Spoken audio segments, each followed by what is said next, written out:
할렐루야! 존귀하신 하나님 앞에 신령과 진정으로 예배합시다. 다 같이 묵상기도 올려드리겠습니다.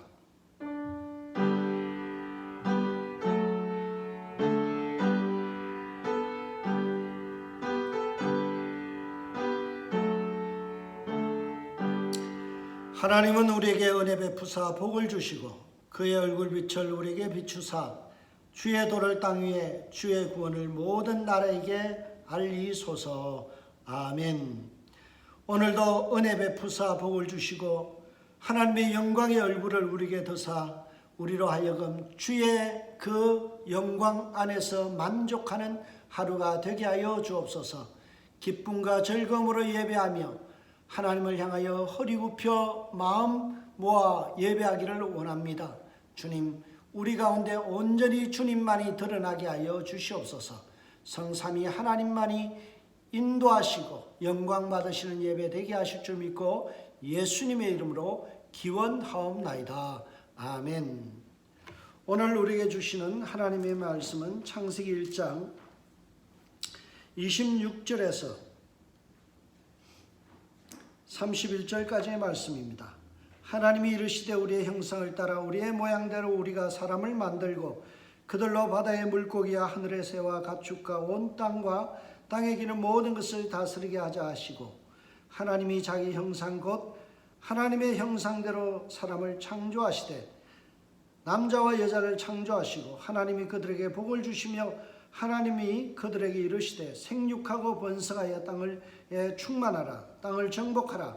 바다의 물고기와 하늘의 새와 땅에 움직이는 모든 생물을 다스리라 하시니라.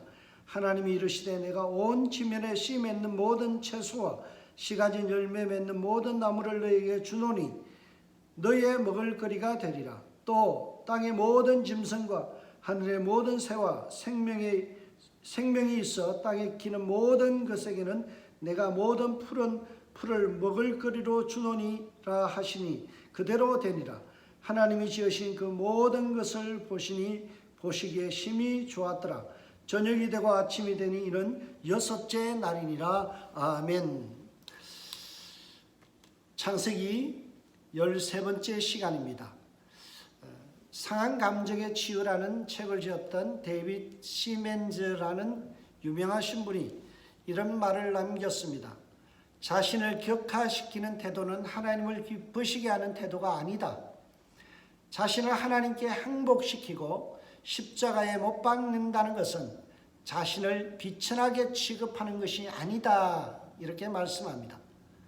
여러분, 인간을 너무 비하하고 비천하게 여기는 것은 잘못된 신앙입니다. 인간이 죄인이라는 이 사실을 너무 강조한 나머지 이 벌레만도 못한 나, 이 벌레 같은 나 이런 표현들을 자주 묵상하다 보면 우리가 하나님이 주신 존귀한 자라는 사실을 잊어버릴 때가 참 많이 있습니다. 인간은 죄인입니다. 동시에 하나님의 은혜에 의해서 구속받은 존귀한 자들입니다. 하나님의 손길에 의해서 창조된 아름답고 고품격의 인간입니다. 에베소서 2장 10절에 보면 우리는 그의 만드신 바라라고 말씀하죠. 여기서 만드신 바라는 것이 헬라어로 포이에마이죠. 이 포이에마에서 나온 영어가 포임, 시라는 단어입니다. 우리 인생은 한편의 시와 같아요. 그래서 영어 성경에 보면 그의 만드신 바라라고 할 때 그 영어를 masterpiece, 걸작품이다 라고 번역했습니다. 여러분, 저와 여러분은 죄인인과 동시에 하나님의 걸작품이라는 거예요. 고품격이라는 사실을 우리가 망각해서는 안 돼요. 왜냐하면 우리는 구원받은 백성이요 하나님의 형상대로 지음받은 인간이기 때문에 그렇습니다. 오늘 창세기 1장 26절에서 31절까지 있는 인간 창조의 내용은 바로 이 사실을 우리에게 강조하여 전하고 있습니다. 26절을 보시기 바랍니다. 하나님이 이르시되 우리의 형상을 따라 우리의 모양대로 우리가 사람을 만들고 인간을 만든 주체가 되시는 하나님에 대해서 성경은 복수형으로 우리라는 표현을 사용하고 있습니다. 우리의 형상을 따라 우리의 모양대로 우리가 사람을 만들고, 여기서 우리라는 말은 삼위일체 하나님, 성부, 성자, 성령 하나님께서 합동하여서 인간을 만드셨다라는 것을 강조하는 표현이에요. 우리라는 이 복수형을 주석가들은 온전함의 복수형 또는 위엄 복수형, 메저스티라고 말합니다. 여러분, 인간을 만드신 하나님은 온전하시고 퍼펙트하시고 존경할 만한 지위와 권세를 가지신 위엄이 넘치시는 메저스티, 하나님의 위엄이 넘치시는 그런 분이라는 사실을 말해주고 있습니다.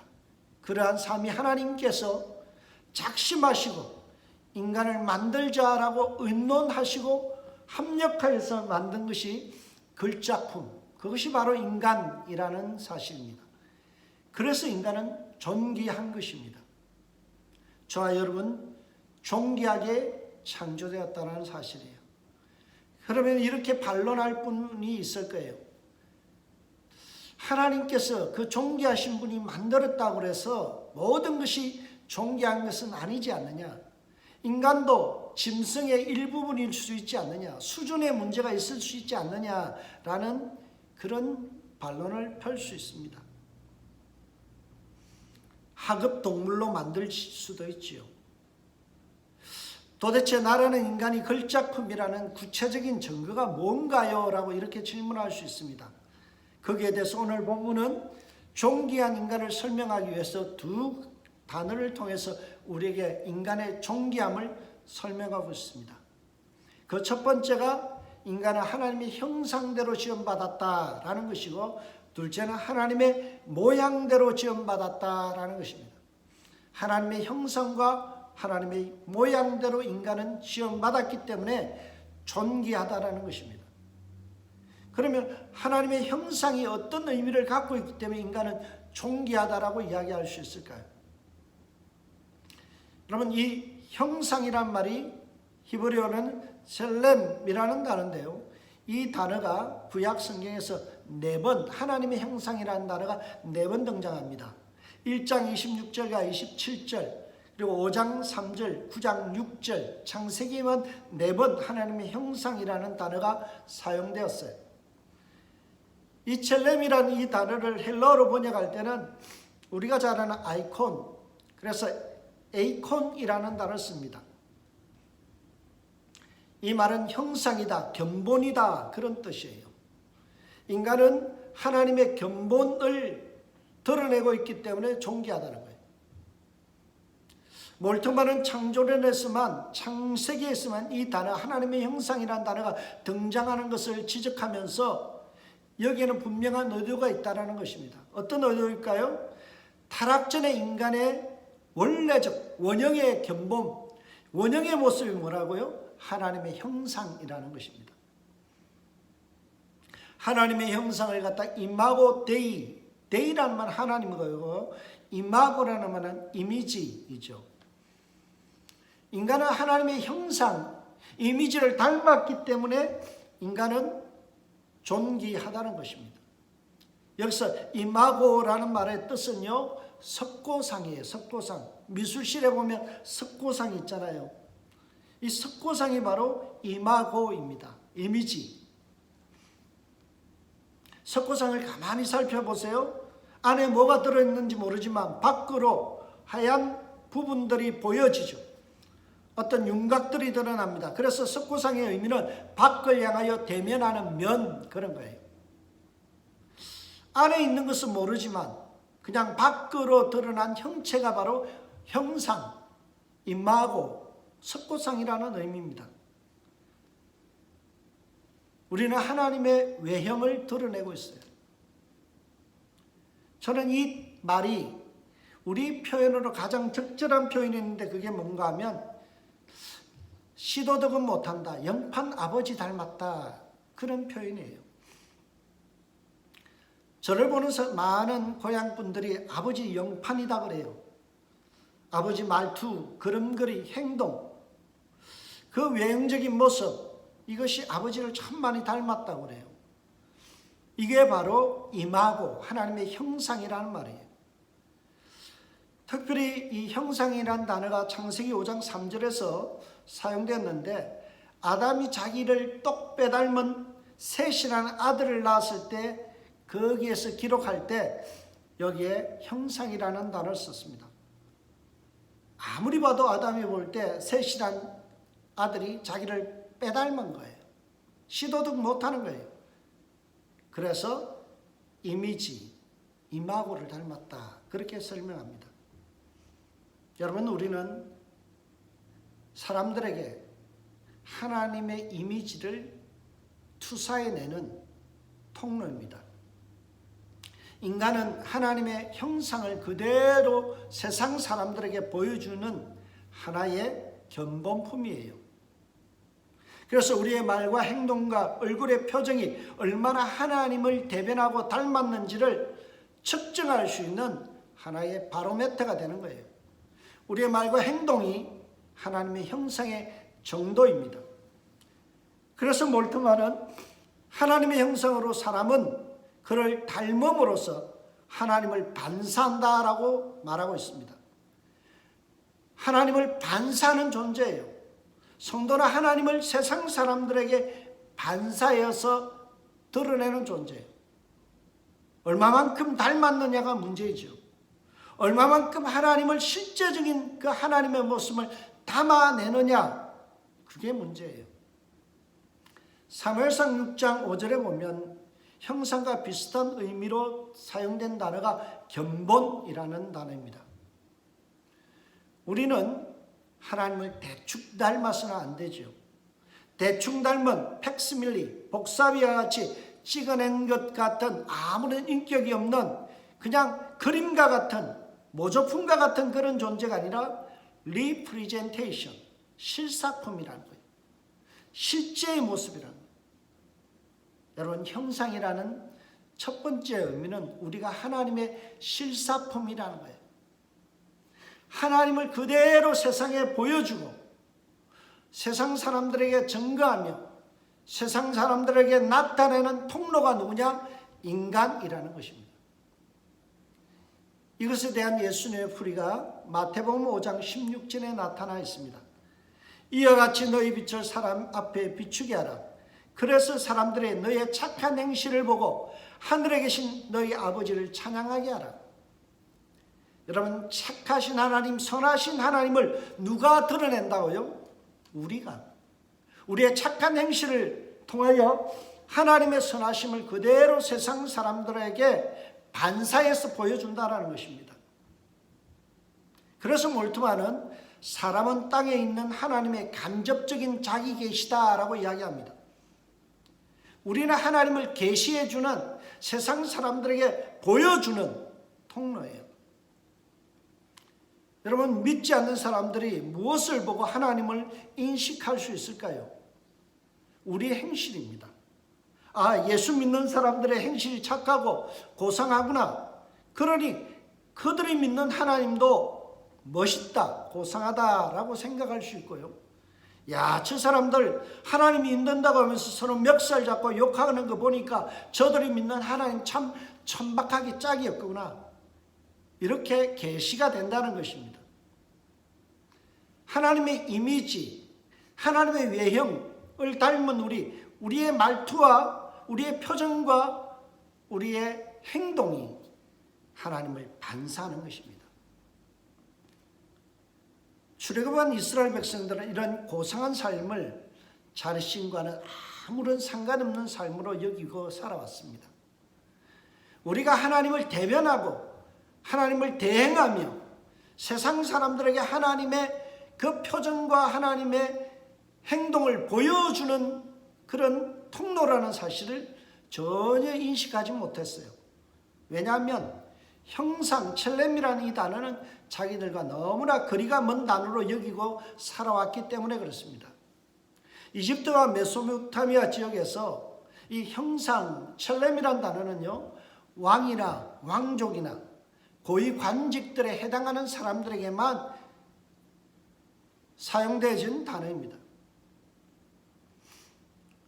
노예로 살았던 그이들에게는 이 첼렘이란 단어는 꿈도 꾸지 못할 단어였어요.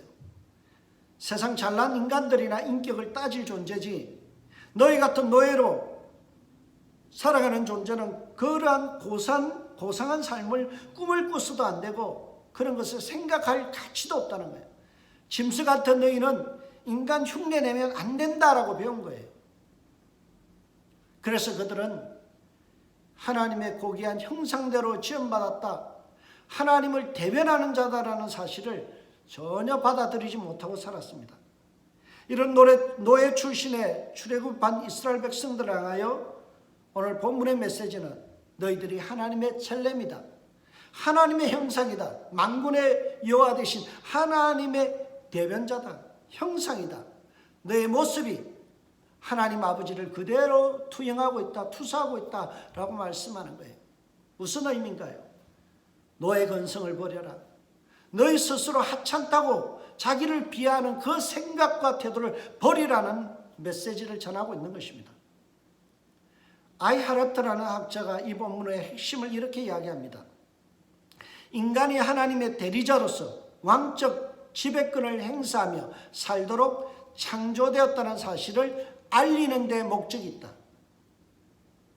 여러분, 오늘 본문의 여섯째 날 인간 창조를 기록한 이유는요, 인간은 하나님의 자녀, 만왕의 왕 대신 하나님의 자녀인 우리가 왕자라는 사실이에요. 왕적 지배권을 가지고 하나님의 첼렘, 하나님의 형상이라는 인식을 가지고, 자인식을 가지고 살아가는 거예요. 여러분, 우리를 향하여 왕 같은 제사장이다, 그렇게 말씀하죠. 허접해 보이는 우리의 인생을 향하여 왕 같은 제사장이다, 하나님의 첼렘이다, 그렇게 이야기하고 있는 것입니다. 성경은 우리 인간의 존귀함을 이렇게 이야기합니다. 하나님보다 조금 못하게 만드셨다. 영화와 존귀로 간을 씌우셨다. 시편 8편 4절에서 6절 8절까지 쭉 펼쳐지는 말씀은요, 인간은 하나님보다 조금 수준이 낮은 존재, 얼마나 존귀합니까? 영화와 존귀로 간을 씌우신 그런 존재라는 거예요. 이집트의 왕족들만, 귀족들만, 왕만, 그들만이 첼렘이 아니라는 것입니다. 하나님의 백성 모두가 하나님의 첼렘, 하나님의 형상이라는 거예요. 그래서 이것을 신학자들은 왕의 신학의 민주화라고 불렀어요. 민주화. 일반 모든 하나님의 백성은 다 하나님의 첼렘이다라는 거예요. 이집트의 왕만 첼렘이 아니라 너희가 하나님의 존귀한 형상이요, 대리자요, 임명받은 자요, 광채다라는 것입니다. 여러분을 자신을 어떻게 생각하십니까? 하나님께서 여러분을 하나님의 첼렘 형상으로, 대리자로, 그리고 광채로 여러분들을 세상의 빛과 소금으로 이 세상에 내어놓으셨습니다. 그러므로 오늘 본문을 읽으면서 우리는 하나님의 얼굴에 먹칠해서는 안 된다는 사실을 기억할 필요가 있습니다. 하나님의 자녀답게, 인간답게 행동해야 하는 것입니다. 우리의 일거수일투족이 하나님의 모습을 그대로 반사하기 때문에 우리는 하나하나의 일들 속에서, 말과 행실 속에서 하나님의 형상을 그대로, 하나님의 본래의 모습을 그대로 세상 사람들에게 보여줘야 될 책무가 있는 거예요. 그렇게 살아야 되는 것입니다. 인간답게, 아름답게, 고품격으로 행동하라는 것입니다. 이것은 이스라엘 백성들에게만 적용되는 말씀이 아닙니다. 오늘을 살아가는 신앙생활하는 우리에게도 동일하게 적용되어지는 메시지입니다. 골로새서 3장 10절에서 11절을 보세요.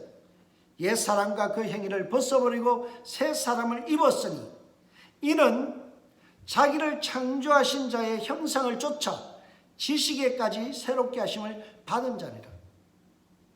여러분, 이 말을 한마디로 줄이면 뭔가요? 여러분은 하나님의 형상을 회복한 고품격의 인생이다라는 것입니다. 새롭게 비전받아서 하나님의 형상을 회복한 인간이라는 거예요. 우리의 삶이 하나님의 형상을 드러내는 통로가 되었다라는 사실이에요. 이 일주일의 삶이 세상 사람들에게 하나님이 어떤 분이신지를 드러내 보일 수 있는 정언자의 삶이 되시길 주님으로 축복합니다. 여러분의 표정이, 여러분의 말투가, 여러분의 행동이, 여러분의 걸음걸이가, 얼굴이, 여러분의 삶이 이웃들에게 하나님을 소개하는 안내장이요 설명서라는 사실이에요. 이것을 가슴 깊이 새기고 이 한 주간 살아갈 때 내가 곧 하나님의 대리자다, 실사품이다, 리프레젠테이션, 하나님을 이 세상 속에 그대로 재현해 보여주는 작은 예수다, 이 마음을 가지고 살아가는 일주일이 되시길 주의 이름으로 축복합니다. 두 번째로 하나님의 형상이란 단어의 의미가 뭘까요?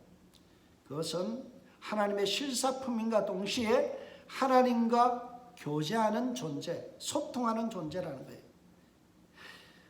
하나님의 형상대로 지음받았다는 것은 하나님과 사귐이 있는 존재, 교통하는 존재로 지음받았다라고 부를 수 있기는 주석합니다. 하나님의 형상대로 만들었다는 것은 하나님과 소통 가능한 존재로 만들었다라는 뜻이라는 거예요. 여러분, 몰트만 역시 하나님은 각각 홀로 독립적으로 인간을 만들지 아니하시고 우리가 만들자 협력하고 의논하고 사귀는 가운데서 인간을 창조하셨다는 거예요. 사귐의 모형 속에서 인간은 창조되었다는 것입니다. 뿐만 아니라 인간이 만들어질 때 남자와 여자라는 이 사귐의 주체들을 만들어 주셨어요. 그래서 서로 사귈 수 있는 그러한 공동체로 인간을 만들었다는 사실이에요. 인간은 하나님과의 사귐 속에서, 또 인간과 인간의 사귐 속에서 우리는 생존하는 존재라는 것입니다. 하나님의 형상은, 하나님은 성부, 성자, 성령 하나님 안에서 서로 사귐이 있는 존재죠. 그러한 하나님과 우리는 또한 사귐을 이룰 수 있는 존재로 창조되었습니다. 이 말은 또 다른 의미에서는 하나님의 품격에 맞는 상대로 우리를 인정해 주셨다는 거예요. 여러분, 사귐이라는 것은 카운터 파트너, 상대로 인정되어지는 사람이 있을 때 사귐이 되는 거예요. 서로 사귈 수 있는 존재는 상대를 인정하기 때문에 친구가 되어지는 거죠.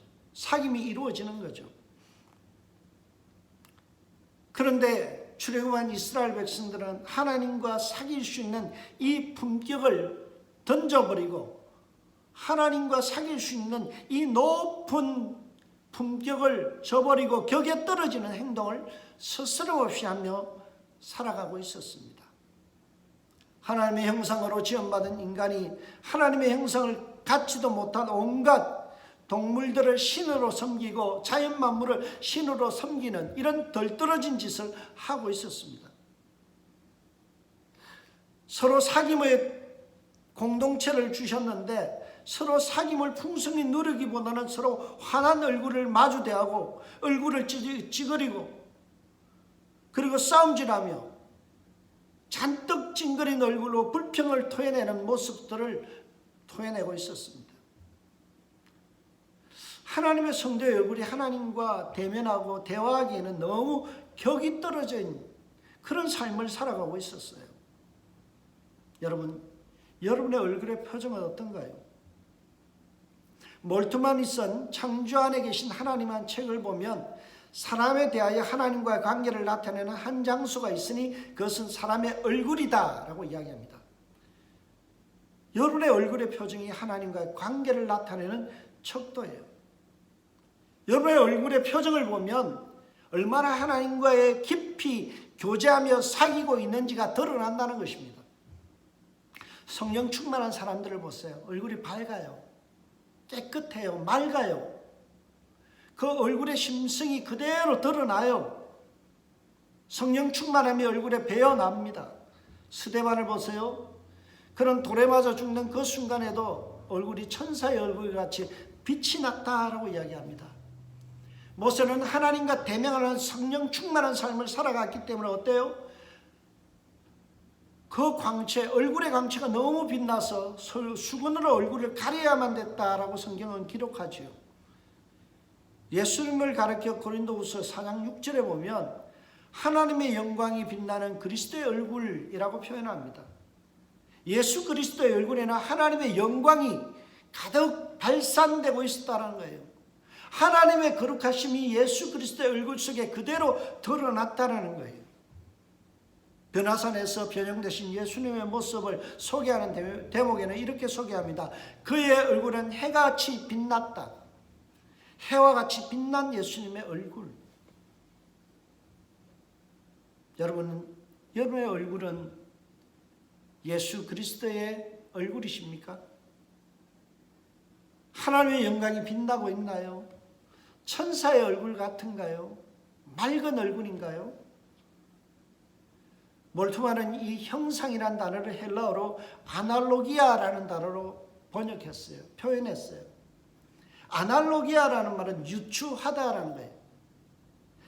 어떤 뜻인가요? 인간의 얼굴의 표정이 하나님을 연상하게 하고 유추하게 만든다라는 거예요. 한때 유명했던 슬로건이 있죠. 당신의 얼굴이 전도지입니다.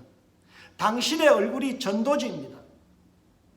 여러분의 표현이, 여러분의 얼굴의 그 밝음이, 맑음이 전도지라는 거예요. 하나님을 유추해낼 수 있는 가장 완벽한 전도지가 여러분의 얼굴입니다. 이 말은 또 뒤집어서 말하면 인간은 얼굴의 표현을 통해서 표현할 줄 아는 인간이라는 거예요. 무표정한 인간이 아니라 기쁨을, 즐거움을, 성령 충만함을 담아낼 수 있는 그러한 표현할 수 있는 인간으로 하나님이 만드셨다라는 것입니다. 그런데 이스라엘 백성들은 오랫동안 노예 생활을 하다 보니까 얼굴이 굳어져 있어요. 환한 얼굴로 굳어져 있어요. 무표정한 표현으로 얼굴로 그냥 굳어져 있어요. 그래서 조금만 건드리면 얼굴에 그냥 갈매기, 찌푸려진 갈매기가 막 생기는 거예요. 주름살이 막 집니다. 얼굴이 화가 나 있어요. 이 무표정하고 굳어있는 이 얼굴을 향하여 오늘 성경은 이렇게 말합니다. 너의 얼굴이 전도지야. 너희 얼굴에서 하나님이 드러나고 있어. 너희는 희노애락을 표현할 수 있고 기쁨과 감격과 놀라움을 표현할 줄 아는 인간으로 하나님이 만드셨다는 거예요. 이웃을 향하여 한번 웃어보렴. 환한 미소가 예쁘지 않니? 오늘 본문은 이 메시지를 우리에게 전해주는 것입니다. 하나님의 형상을 이어받았고 지원받았다는 사실은요, 우리의 얼굴에서 하나님을 드러낼 수 있는 그런 기능이 있다는 거예요. 여러분, 거울 앞에 서면은 그 모습이 그대로 드러나잖아요. 우리는 거울 같은 존재예요. 우리의 얼굴이 하나님의 환한 모습을 세상 사람들에게 그대로 보여주고요, 하나님의 기쁨을 그대로 거울같이 투사해주고 있습니다. 세상 사람들은 우리 얼굴이라는 거울을 통하여 하나님을 보는 거예요. 그래서 여러분이 세상 나가서 항상 웃어야 돼요. 항상 맑은 표정을 해야 돼요. 기쁨이 넘치는 성령 충만한 모습을 세상 사람들에게 선물해 줄 수 있어야 돼요. 이것이 존귀한 자라는 거예요. 여러분, 짐승이나 우주 만물은 표현력이 없습니다. 그러나 인간은, 하나님의 형상대로 지음받은 인간은 하나님을 투사하고 반사하고 드러내며 리프레젠테이션 할 수 있는 존재로 지음받았다라는 사실이에요. 이 한 주간 자녀들에게, 또 직장인들에게, 또 동료들에게, 이웃들에게 하나님을 아름답게 표현할 수 있는 저와 여러분이 되시길 주의 이름으로 축복합니다. 그렇다고 인간이 하나님의 형상대로 지음받았다는 이것이 결코 다른 피조물에 대해서 교만을 떨거나 기고만장할 수 있는 근거가 되지 못한다는 사실이에요. 이것을 알려주는 단어가 바로 하나님의 모양대로 지음받았다라는 사실이에요. 빅터 해밀턴이라는 학자가 하나님의 형상대로 창조되었다라는 것은 정확하게 하나님과 똑같은 형상이라고 볼 이 가능성을 배제하기 위해서, 피하기 위해서 모양대로 데무스라는 단어를 추구하고 있다라고 이야기합니다. 여러분, 우리는 하나님과 닮은 꼴이지 결코 이그젝트 똑같을 수는 없다는 거예요. 자식이 외적으로 아버지를 빼다 닮을 수는 있지만 아버지가 될 수 없는 거예요. 무한하신 하나님과 유한한 인간 사이는 극복할 수 없는 이 차이가 있습니다. 이것을 망각하는 순간 아담과 하와처럼 하나님 같이 되려는 욕망 덩어리가 되어지고 그 욕망이 자신을 삼켜버리는 것입니다. 여러분, 우리는 질적으로 하나님의 모양과 달라요. 이 모양이란 말을 우리 한국인은 그냥 모양이라고 번역했는데 이 데무스라는 말의 의미를 좀 더 깊이 생각해 볼 필요가 있습니다. 헬라어는 호모이오시스라는 단어를 쓰는데요. 안을 향하여 반사하는 면, 그런 뜻이에요. 내적인 요소죠. 내적 성품. 여러분, 하나님의 사랑, 하나님의 거룩하심, 하나님의 자비하심, 하나님의 전능하심, 이것은 하나님의 내적인 성품이에요. 우리도 하나님의 사랑과 거룩하심과 자비를 우리가 갖고는 이어받아서 하나님의 형상대로 지원받아서 그런 요소들이 있지만 결코 인간은 죽었다 깨어나도 하나님을 따라잡을 수 없어요. 성화를 노력하고 은혜 안에서 성령 충만한 삶을 살아가고 결국엔 영화 되겠지만 그렇다고 해서 하나님 같이 될 수 없다는 거예요. 그래서 모양대로라는 말은 하나님과 차이를 갖고 있는 존재라는 거예요. 그래서 인간은 겸손해야 된다는 것입니다. 바울이 뭐라고 고백하나요? 아직 잡은 줄로 내가 여기지 아니하노라. 하나님 앞에 완성품으로 우리는 세워지지 않았습니다. 완성된다 할지라도 하나님과 질적인 차이가 있음을 우리는 인식하고 겸손해야 되는 거예요. 그 겸손을 버리는 순간 아담과 하와 같이 하나님 같이 되려는 그런 욕망에 사로잡히게 되는 것입니다. 그 욕망은 결국 죄를 낳고 죄는 사망을 낳게 되는 것이죠. 그래서 우리는 겸손해야 하는 것입니다. 이 한 주간 살아갈 때 우리가 하나님의 형상이라는 이 고귀한 정체성을 가지는 것은 중요하지고 또 좋은 일이지만 그렇다고 해서 이것을 가지고 세상 사람들이나 또는 피조물을 향하여 내가 군림하려는 자세, 교만을 떨고 기고만장하려는 그런 잘못된 태도는 우리가 삼가할 수 있는 지혜가 있기를 주의 이름으로 축복합니다. 오늘 본문에 보면 하나님의 형상대로 지음받은 인간을 강조하고요. 또 하나님과 사귈 수 있는 존재라는 것을 강조하고 있어요. 하나님의 실사품이다. 하나님의 사귐의 대상이다. 이 정도 격이 높은 인간으로 인간을 만들었다라는 그런 내용을 하는 이유가 뭘까요? 그냥 자긍심을 높여줘서 존귀한 자로 만들었다는 것을 가지고 오브 프라이드, 자만 속에 살아가라는 이야기일까요? 결코 아니에요. 고든 웨남은 이렇게 인간이 고품격의 인간으로 만들어졌다는 것은 하나님의 대리자로 살아간다는 사명이 있다는 것을 가르쳐주기 위한 것이다 라고 이야기합니다. 인간에게는 하나님을 대리하고 대신할 수 있는 사명이 있다는 거예요. 어떤 사명, 어떤 대리자인가요? 오늘 본문을 살펴보면 군림하는 대리자가 아니라 타자를 풍성케 하는 섬김의 대리자, 이것을 강조하고 있습니다. 다른 말로는 복의 통로로서의 인간이라는 거예요. 오늘 본문을 보세요. 그들로 바다의 물고기와 하늘의 새와 가축과 온 땅과 땅에 기는 모든 것을 뭐하게 하자? 다스리게 하자. 하나님이 인간을 만드시면서 존귀한 자에게 이 존귀한 사명을 줬어요. 그게 다스리는 사명이라는 거예요. 하나님을 대신하여 우리는 세상을 다스려야 되는데 어떻게 다스릴까요?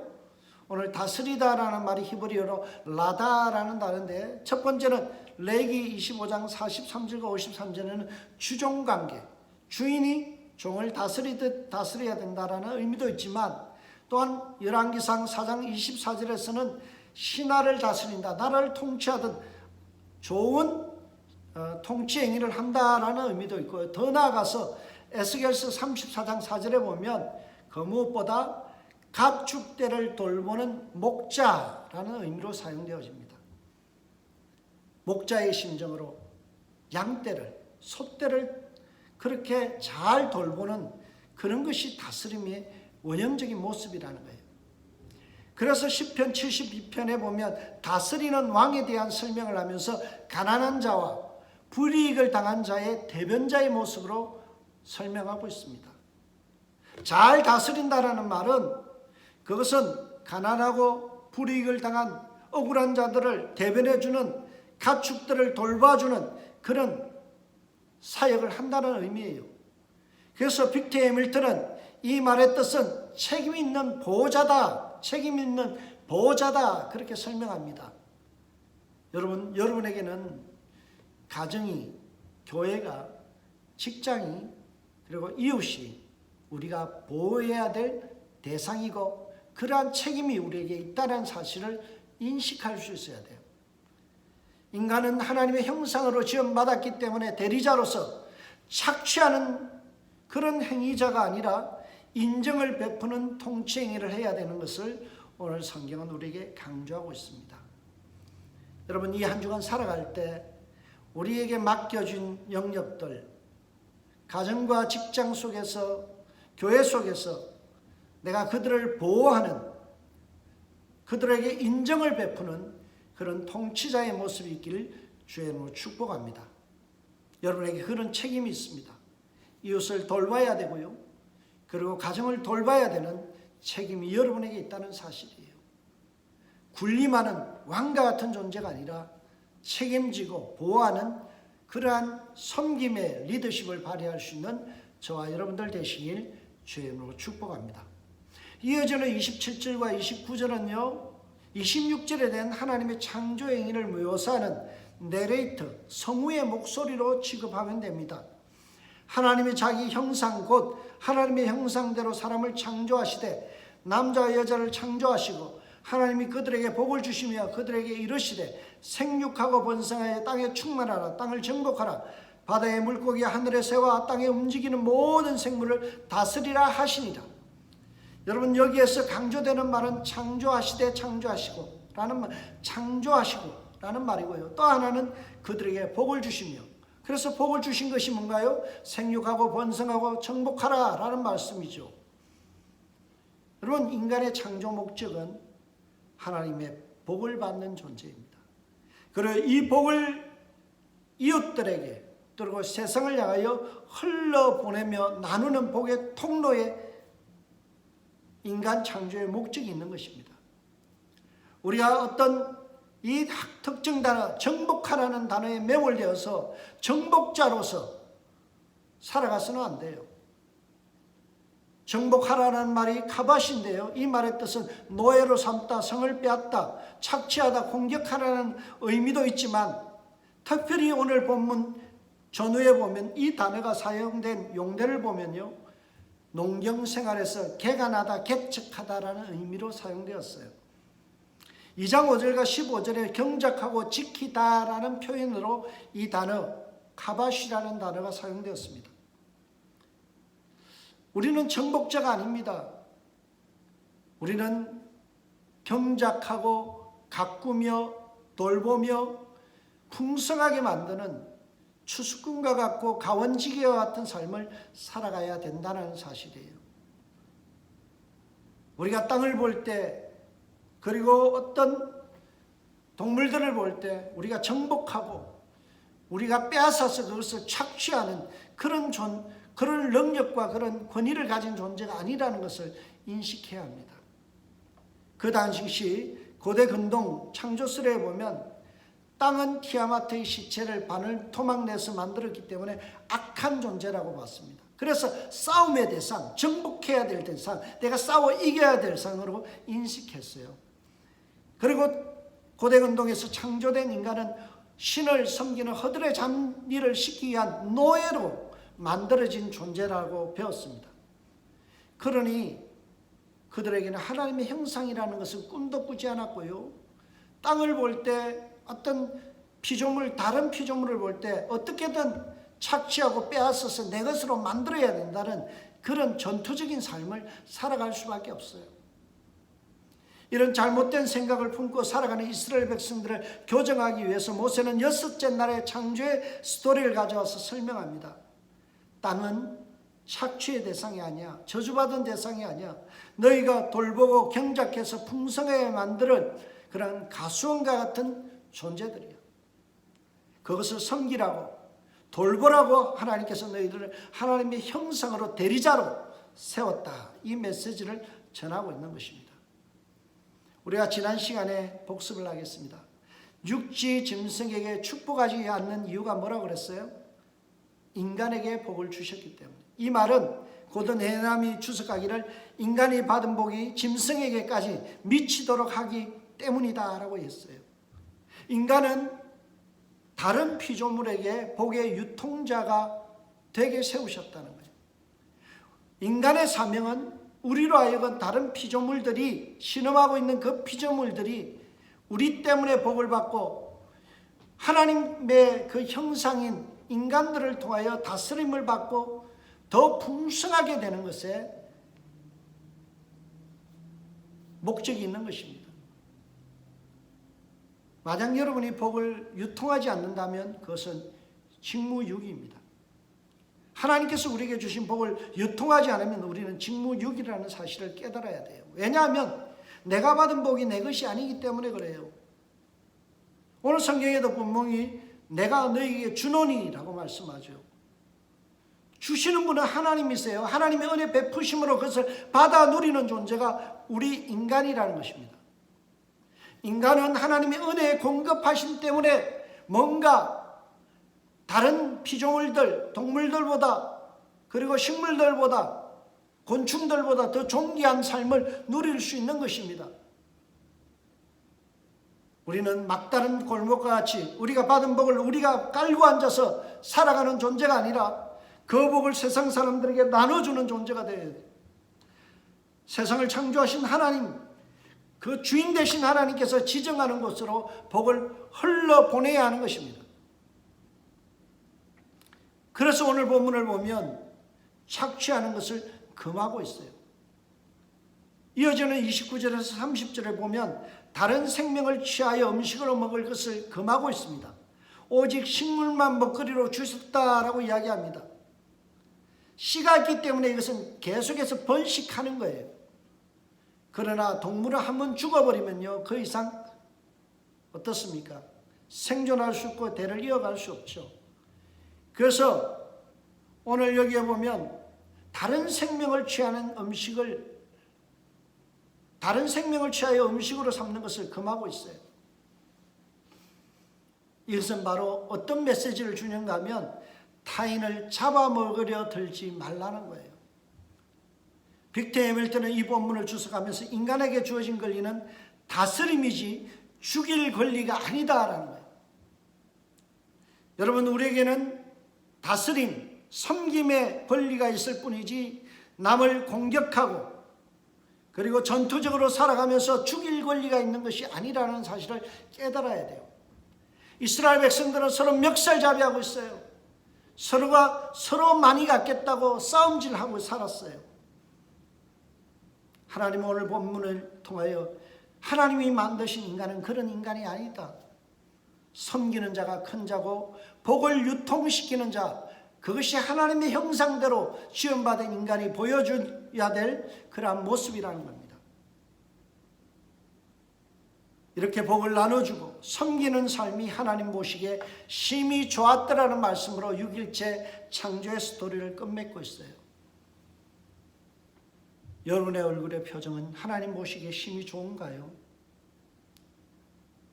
여러분의 행동과 말과 걸음걸이와 하나님의 삶이 하나님 모시기 좋은가요? 여러분의 행동이 하나님의 대리자로서 섬기며 복을 유통하는 것과 연결되어 있나요? 이 한 주간의 삶이 하나님의 형상대로 지음받았기 때문에 하나님과 교제하면서 누리는 이 풍성한 은혜를 세상의 모든 사람과 공동체 안에 흘러보내며 풍성케 하며 그들을 섬길 수 있는 그런 사람으로 변화받길 주의 이름으로 축복합니다. 이 한 주간의 삶이 이웃들에게 복을 나눠주는 복의 유통자의 삶이 되시길 주의 이름으로 축복합니다. 여러분의 얼굴의 표정이 전도지입니다. 여러분의 삶에 드러나는 모습 하나하나 말투 하나가 하나님의 형상, 임하고 그것을 드러내는 반사하는 행위입니다. 이 한 주간이 여러분의 삶이 예수 그리스도를 드러내는 작은 예수가 되실 주의 이름으로 축복합니다. 착취하며 군림하는 사장, 가장, 부모가 아니라 섬김을 통하여 아이들과 직원들에게 예수님을 발견하게 하고 여러분의 얼굴에서 하나님을 드러낼 수 있는 그런 삶이 되어주시길 주의 이름으로 축복합니다. 기도하겠습니다. 하나님 아버지 참으로 감사합니다. 복된 메시지를 통하여 우리가 어떻게 살아야 될지를 깨닫게 하시니 고맙습니다. 이 한 주간 주님 은혜 안에서 공급받은 그 힘을 가지고 복의 통로로 살아가는 저희들 되게 하여 주옵소서. 감사와 찬양을 하나님께 올려드리옵고 예수님의 이름으로 기도합나이다. 아멘. 찬송가 505장입니다.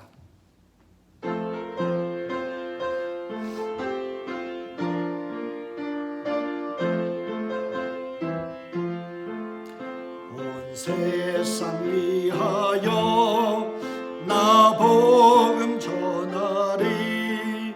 만 백성 모두 나와서 주 말씀 들으라. 죄 중에 빠져서 헤매는 자들아, 주님의 음성 듣고서 너 구원받으라. 전하고 기도해 매일 증인 되리라. 세상 모든 사람 다 듣고 그 사랑 알도록. 기도합시다. 하나님, 세상 모든 사람들이 그 사랑 알도록 우리가 증인되게 하여 주옵소서. 우리의 얼굴의 모습이, 표현이, 말과 행동이 증인되게 하시고 예수 그리스도를 담아내는 거울 되게 하여 주옵소서. 그래서 우리의 모습 속에서 하나님을 뵙게 하시고 하나님의 형상을 경험할 수 있는 일이 이 은샘 가족들 속에 일어나게 하여 주옵소서. 하나님, 귀한 예물 구별하여 드립니다. 주께서 받으시고 하늘 상급으로 갚아주시며 저들의 물질 또한 거룩하고 아름다운 하나님의 형상을 리프레젠테이션, 실사품으로 보여줄 수 있는 귀한 삶으로 축복하여 주옵소서. 우리의 자녀들 어디에 있든지 주의 복으로 함께 하시고 하나님의 형상대로 지원받은 그 사명을 잊지 않고 살아가며 세상에서 온전한 다스림을 보여줄 수 있는 섬김의 종들로 세워주옵소서. 지금은 우리 주 예수 그리스도의 은혜와 하나님의 사랑과 성령의 복주심의 역사가 오늘도 귀한 말씀 붙들고 세상에 흩어져서 하나님 섬김의 리더십을 보이기를 원하는 모든 하나님의 형상들 머리 위에 지금부터 영원토록 하나님의 복이 함께하여 주옵시기를 간절히 예수님의 이름으로 축복하며 축원하옵나이다.